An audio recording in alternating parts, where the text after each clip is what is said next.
we just hope that the police will realize that it is a law enforcement agency, and as such, it should follow the process of the law. We expect at this moment that if the police cannot provide a legal basis for this invasion, for this search that they are holding the senator to, they should quietly leave and go and follow the legal process.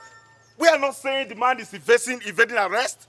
If you want to invite him properly, there is a provision for criminal summons, and then you know what the legal processes are.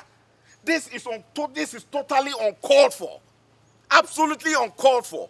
And all of this jingoism, unnecessary jingoism about one man simply because he speaks the truth on behalf of the people, it is bad. And we believe the reason why we take this very seriously, if this can happen to a senator of the Federal Republic, what happens to the ordinary man? Well, we are informing the authorities. We are leaving here immediately for the force headquarters to inform the Inspector General of Police that please call your men to order.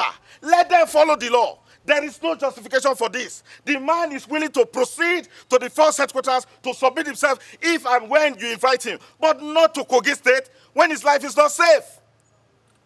I have the privilege of advising Senator Dino Melaye. I've also been part of his legal support team. What we are experiencing today, that the house of Senator Dino Melaye is currently under siege by the Nigerian police, by Nigerian policemen, without appropriate legal instruments to justify the holding the senator to siege, this kind of armed siege, which we find highly unjustifiable, and the fact that there is no legal instrument, no court order. Now, I'll take you a little bit back to the memory lane. This is one of the only few Nigerians in authority who speak for the people, who use the opportunity to speak to power. Recently, he challenged the federal government concerning the intractable and horrible and terrible security situation we are facing in this country. He has challenged the president to be up and doing, and then also gave the president the alternative that, look, if you cannot provide security for these ordinary Nigerians, please let us call on the international community to come and provide security. Nigerians are dying every day, and this is the only person who is speaking for Nigerians. And here we are.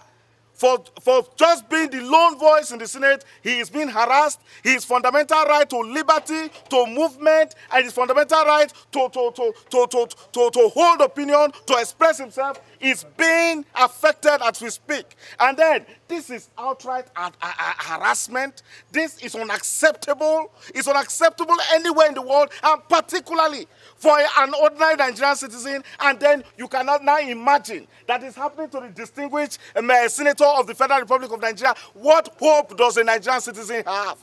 This is unacceptable. And I will challenge the police today that please offer us the proper legal instrument, the court order that justifies this invasion, this holding this distinguished senator, this honorable Nigerian to ransom. Why? That's the question we have for the police today. So,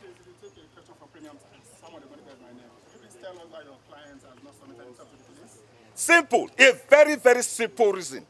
Under the Administration of Criminal Justice Act, particularly Section 98, the Chief Judge of the Federal High Court has the discretionary power to consider, one, the security of an accused person.